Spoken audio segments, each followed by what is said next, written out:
시장 난이도가 지금 너무 높아요. 두 달간 마이너스 30% 빠졌는데 반등인 줄 알고 들어갔는데 물리기만 하고 무기력해질 수밖에 없습니다. 다만 이게 내 판단력 부족이라기보다는 지금 두 달 동안 코스피에 회전 목마가 있는데 지금 이 반복되는 회전 목마 리듬에 올라타는 게 너무 어려운 거예요 그냥. 더불어 금요일에 마이너스 6% 가까이 폭락하는 와중에도 시장에선 또 지금 장기 포석을 준비하고 있죠. 금요일부터 주말 사이에 지금 AI 관련 서밋에서 샌프란에서 SK하이닉스, 삼성전자, 네이버 좋은 뉴스들이 그냥 빠바방 계속 터지고 있죠. 무려 700조 가까운 규모의 주식시장 코스피에서는 외국인이 계속 팔고 있는데 다른 한쪽에서는 세계에서 가장 큰 AI 기업들이 오히려 한국에 더 깊게 들어오려고 하고 있어요. 그래서 지금 되게 아이러니한 거는 시장에서는 너무 힘든데 산업에서는 좋은 이야기들이 많이 나오고 있다. 그래서 지금은 단기 관점, 장기 관점 둘 다 알고 시장에 들어가는 게 안전하다. 그래서 첫 번째는 단기 관점. 지금 시장에는 급락 전날마다 반복이 되는 5개 지표가 동시에 정렬이 된 패턴이 하나 있어요. 그 패턴이 뭐냐면은 지난 두 달 동안에 벌써 네 번째인데 꼭 며칠 올리는 척 하다가 어느 시점만 되면은 그냥 하루에 확 빼버리는 거. 물고기를 가두리 양시장에 가둬놓고 살찌우다가 마치 딱 그냥 금으로 걷어 올리는 거죠. 가장 최근에 있었던 사이클이 7월 14일, 15일에 반등했다가 7월 16일에 급락. 외국인이 이틀간 4조 넘게 매수했어요 이때. 그러다가 하루 만에 7% 넘게 급락했죠. 그리고 외국인이 7월 16일에 2조 넘게 되팔고 똑같이 가폭사해가지고 금요일에 이게 일어났어요. 7월 20일, 23일에 반등하다가 7월 24일에 급락. 외국인이 4일간은 6조 넘게 매수했다가 하루 만에 마이너스 4조 넘게 되팔고 정확히 같은 틀이죠. 이때 두 사이클을 놓고 보면은 5개 지표들이 모두 똑같다. 외국인이 7월 16일 급락 전날, 7월 24일 급락 전날 현물에서는 매수를 계속하는데 지수 선물 그리고 주식 선물 여기서 계속 매도를 때리죠. 그리고 풋옵션도 매수를 해주면서 콜도 어느 정도는 소폭 산다. 즉 이 두 날을 나란히 놓고 보면은 5개 지표 전부 방향이 똑같아요. 이 5개 조합이 급락 하루 전마다 통째로 반복됐죠.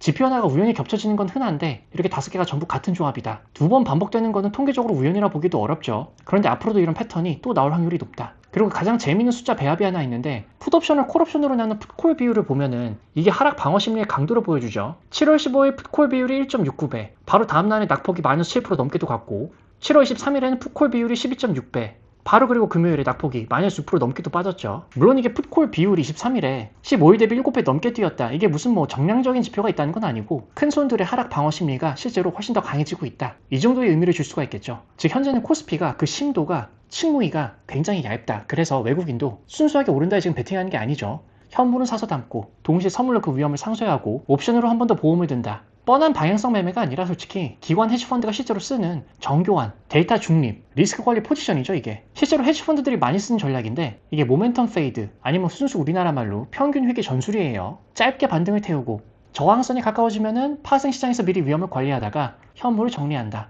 이게 왜 잘 통하냐면은 삼전닉스 레버리지 ETF 1일 리밸런싱 오르면 더 사고 내리면 더 파는 기계적인 증폭이죠. 그리고 이렇게 시장이 빠지면은 ELS 청산을 빨리 하죠. 증권사들이 조기 상환이 들어가는 거예요.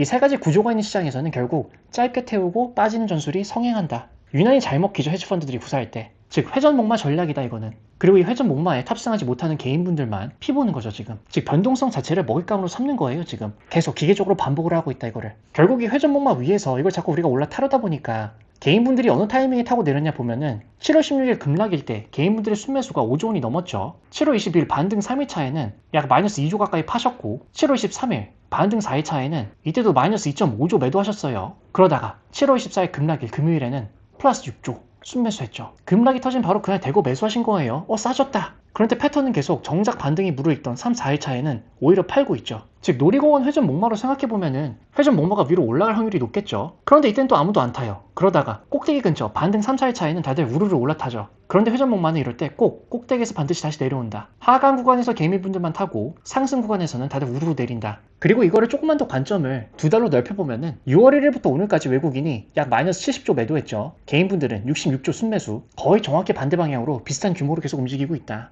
즉 우리가 지금 보는 3일 태우고 하루 빼는 이 짧은 리듬은 사실 훨씬 크고 오래된 줄다리기 작은 파도 중에 하나다. 파도 하나하나 방향이 왔다 갔다 하는데 그 파도들이 만드는 조류가 지난 두 달 내내 한 방향이었다. 물론 이건 외국인뿐만이 아니라 사모펀드도 급락일에는 팔고 반등일에는 사죠. 즉 무슨 음모 이런 건 아니고 국경을 가리지 않고 스마트머니 전체가 이 전술 패턴을 구사를 한다는 거예요 지금. 그래서 앞으로 이 회전 목마가 계속 돈다고 가정하는 게 안전하고 이 회전 목마 자체가 레버리지 ETF, ELS 낙이 물량이 자연 소진되거나 규제가 실제로 나오면은 변동성을 증폭시키는 구조 자체가 약해지겠죠. 그리고 코스피 일봉상의 큰 그림도 기억을 해보면은 우리가 지금 3월부터 시작된 플러스 86% 상승장이 되돌림 구간이에요 그냥 아직도.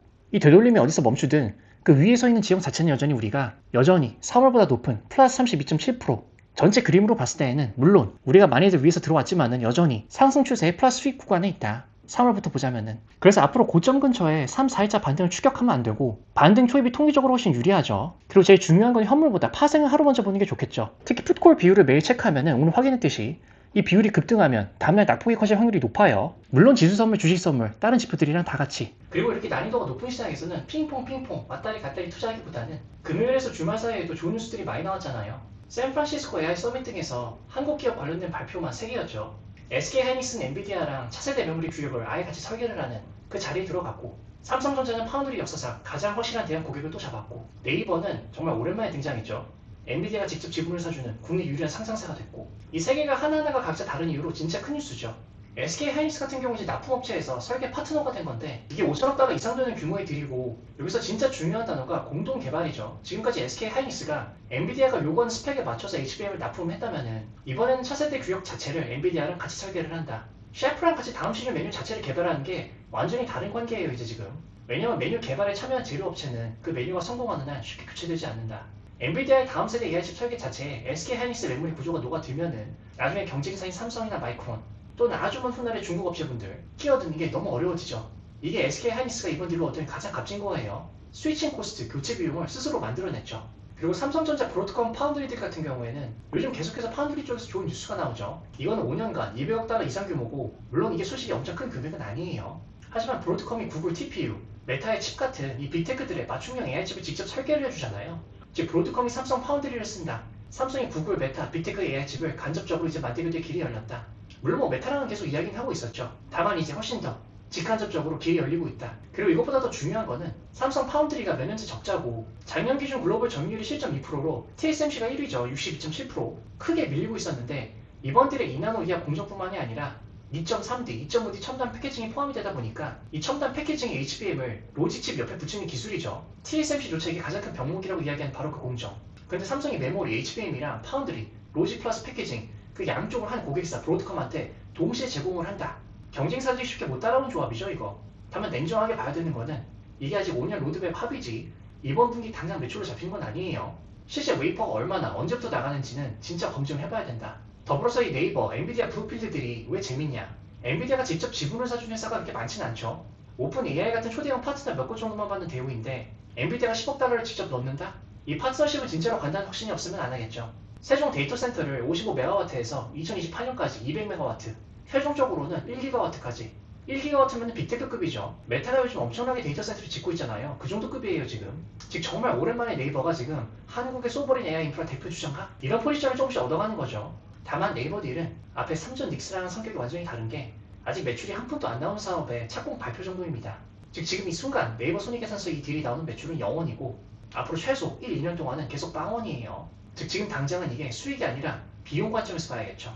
그리고 여기서 선결 조건이 있는데 브룩필드가 최대 90억 달러를 대준다지만은 엔비디아의 투자 계획이 뭐냐면은 통상적인 거래 종결 조건 충족이랑 함께 네이버가 별도로 최소 90억 달러 규모의 확정 자금을 확보를 해야 된다. 이게 전제가 돼요 지금. 즉 아직은 비구속적 조건 합의서 단계다. 즉 이 프로젝트가 대부분은 아직 네이버가 직접 자금을 조달해서 짓는 구조고 이 지출이 향후 몇 년간 계속 영업이익률이 누를 가능성이 크다. 즉 갑자기 와 네이버 뜬다고 삼전 닉스처럼 장기적으로 이걸 보유를 해야 된다. 이런 관점에서 들어가면 곤란하다는 이야기예요. 그리고 오늘 이 부분이 영상의 하이라이트라고 볼 수가 있는데 이 셋 사이에 공통된 자금 흐름이 하나 있죠.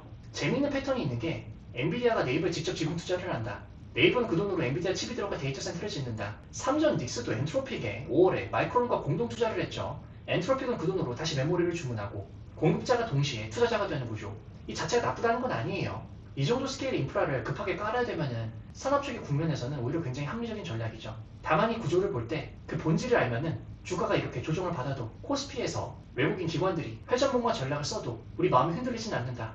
즉 회의론이 올 때마다 우리가 강하게 버틸 수가 있겠죠. 무슨 뜻이냐면은 25년 전에도 이런 비슷한 구조가 있었는데 90년대 후반에 통신장비 회사가 있죠. 루센트, 노텔, 시스코 이런 회사들 고객사한테 직접 자금을 대준 적이 있어요. 루센트가 81억 달러, 노텔이 31억 달러, 시스코가 24억 달러 규모였죠. 루센트가 윈스타라는 통신회사한테 20억 달러를 지원하면서 장기 전략적 파트너십이다 이거는. 그런데 결국에 2001년에 윈스타가 파산을 하죠. 루센트가 8억 달러 넘게 떼였고 결국 2년간 35억 달러를 대손상각했다. 그래서 회의론이 올 때마다 이런 사례들을 많이 이야기하지만은 지금은 살짝 다른 게 99년에 통신회사들이 실제 이용자 자체가 거의 없었죠. 망할 까라놓고 손님을 기다리던 단계. 반면 지금은 엔트로픽은 이미 연환산 매출이 470억 달러를 넘겼고 올해 1분기 첫 영업 흑자까지 예상이 되죠. 실제 기업들, 실제 개발자들이 돈을 쓰고 내는 진짜 매출이 존재를 하는 거죠 이미. 그리고 99년에는 대출이 대부분이었는데 못 갚으면 그대로 손실이죠. 그런데 지금은 지분 투자가 상당하다. 엔트로피 클로드, 여기 밸류에이션이 오르면은 실제로 2월에 3,800억 달러에서 5월에는 9,650억 달러로 3개월 만에 2.5배 뛰었죠. 여기에 투자를 한 삼전 닉스한테도 오히려 이게 이익으로 잡힌다. 즉 이렇게 주가가 흔들릴 때에도 매출과 이익의 질을 나눠서 보면은 조금 더 마음이 편해지겠죠. 무조건 그래서 주가가 흔들릴 때마다 뉴스에서 여러 위험하다는 이야기가 나올 때마다 매출이랑 이익의 질을 나눠서 보면 좋다. 그래서 같은 날에 나왔던 인텔 퀄컴 시적이 좋은 연습 문제인 게 인텔이 매출 서프라이즈였는데 주가가 빠졌어요. 왜냐하면 데이터 센터 매출 성장의 대부분이 물량이 아니라 가격에서 나왔다. 퀄컴도 9월부터 부품가를 두 자릿수 인상했는데 이게 AI 수요가 부품 제조 능력 자체를 빨아들이고 있기 때문이라고 했죠. 이게 알려주는 건 되게 간단하죠. 매출이 늘 때 그게 더 많이 팔려서인지 아니면 부족해서 값이 뛴 것인지, 즉 지금 수요가 얼마나 탄탄한지 대략 감이 오죠. 결국 당장 지금 오고 있는 하이닉스 실적도 그렇고 앞으로 메모리 업체들의 실적에서 이 하나만 확인하면 되겠죠. 출하량, 물량 증가율이랑 ASP 가격, 이 증가율을 각각 찾아서 비교를 해보면은, 그래서 장기적으로 봤을 때 SK 하이닉스 같은 경우는 이번 딜의 핵심이 기존의 HBM 선두주의를 한 단계 더 공고히 굳히는 거다. 반대로 리스크는 엔비디아 의존도가 훨씬 더 깊어진다는 것. 그래서 향후에는 엔비디아가 공급망을 이원하려는 움직임이 있는지가 체크포인트겠죠. 그리고 3전은 메모리는 SK 하이닉스랑 비슷한 논리인데 파운드리 쪽이 진짜 변하잖아요. 그래서 앞으로 이 5년 로드맵이 실제 웨이퍼 출하가 언제부터 숫자로 잡히는지 한 분기 한 분기 추적할 가치가 있겠죠. 그리고 네이버는 정말 간만에 좋은 뉴스긴 한데 밸류에이션을 삼성, SK 하이닉스 같이 그런 반도체 기준으로 재면 안 되겠죠.